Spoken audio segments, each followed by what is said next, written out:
Sophie Durocher. Divertissante. Elle sait comment se donner en spectacle pour vous offrir la meilleure représentation. Oui. Alors, le 13 mai, il va y avoir un défilé qui revient chaque année. Ça s'appelle le défilé Signature.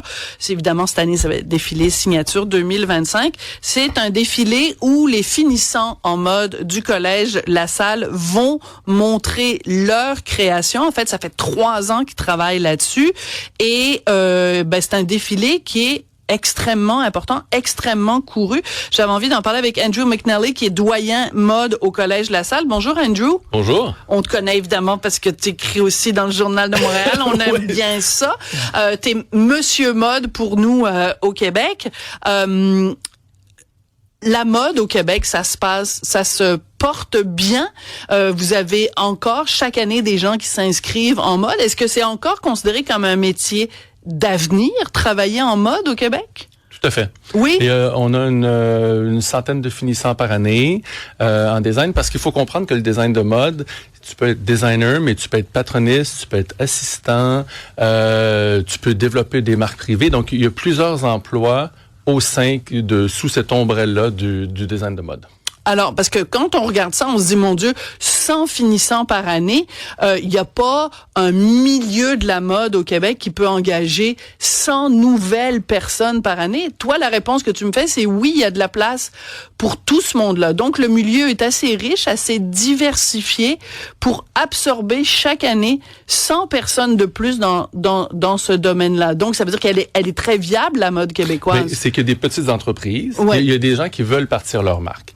Et puis là, le courant du développement durable, il y a certains finissants qui veulent lancer leur marque avec des petites quantités, de s'assurer de les vendre, de pas avoir d'inventaire non vendu. Et il y a des très grands joueurs qui ont besoin d'énormes équipes pour mener tout ça, quoi. Donc, ils vont magasiner, qui vont développer les tendances, qui vont interpréter ça. Il y a plusieurs postes au sein, d'une grande compagnie comme Reitmans ou comme un Ardennes ou comme un Aldo. C'est des milliers d'employés, ça. Énorme, parce que on a tendance à penser que qu'il y a eu, mettons, un âge d'or de la mode et que maintenant il y a moins de, c'est plus difficile. Mettons, on demanderait aux gens dans la rue, nomme-moi le nom d'un designer de mode québécois. On n'est plus à l'époque, mettons, où il y avait des Philippe Dubuc, etc. Donc ça fait peut-être moins partie de notre vie de tous les jours. Est-ce que ça, des fois, ça te fait de la peine de voir ça? Oui, ça me fait de la peine, mais je pense que avec la pandémie, il y a eu ce bon côté où est-ce qu'on a parlé de l'achat local. Donc, il y a eu des mouvements achat local au niveau de tout ce qui se faisait, incluant la mode, la musique, les arts.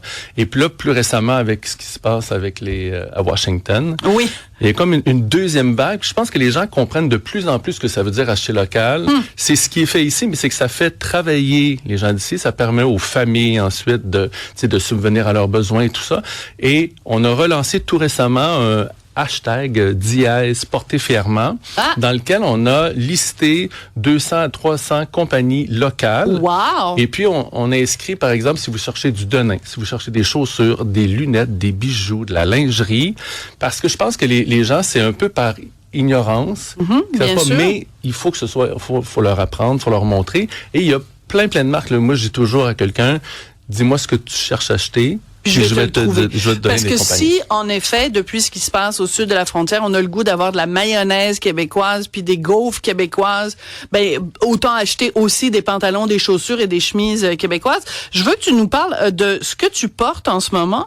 C'est un manteau absolument magnifique avec comme une espèce de minou sur le côté. Un petit bouclé, oui. Un shag. Ben oui, Dans le temps, on appelait ça un shag. Est-ce que ça, c'est créé par un des étudiants? Oui, c'est Thomas Poirier qui a créé ce peignoir-là.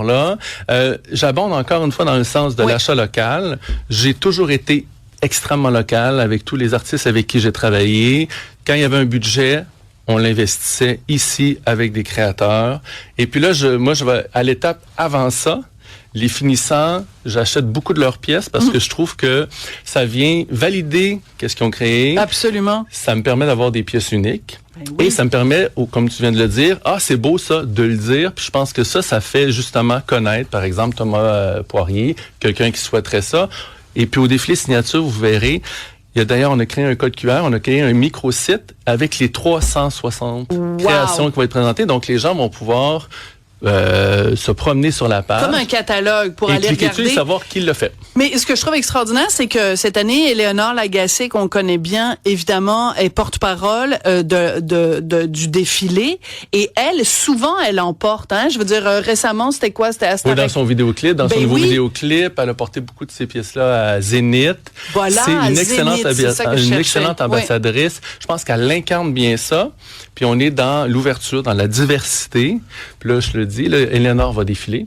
Oui. Mais Francine Grimaldi va aussi. Ça, je trouve ça très drôle. Francine Grimaldi, qui est vraiment la vétérane avec son turban et tout ça. Donc, il va en avoir pour tous les goûts, pour tous les âges. Exact. Et je lisais sur le défilé et vous misez beaucoup encore cette année sur le surcyclage dans la mode. Il faut que tu expliques à tout le monde c'est quoi, parce qu'on n'est pas toujours, enfin, on sait recycler. Ouais. Mais surcycler, ça veut dire quoi spécifiquement en mode, Andrew? Ça veut dire faire quelque chose de plus beau avec ce qu'on avait avant. Grosso modo, c'est upcycling. Au lieu de jeter, par exemple, des vieux jeans, un étudiant va faire quoi? Une veste, une jupe? Avec des échantillons qui seraient voués à des sites d'enfouissement. Là, les étudiants les retravaillent pour en faire une pièce qui pourrait être portable. C'est un bel exemple de ça, entre autres, c'est avec Parachute. C'était l'hyper-marque dans les années 80. On a habillé Madonna, George Michael, ainsi de suite.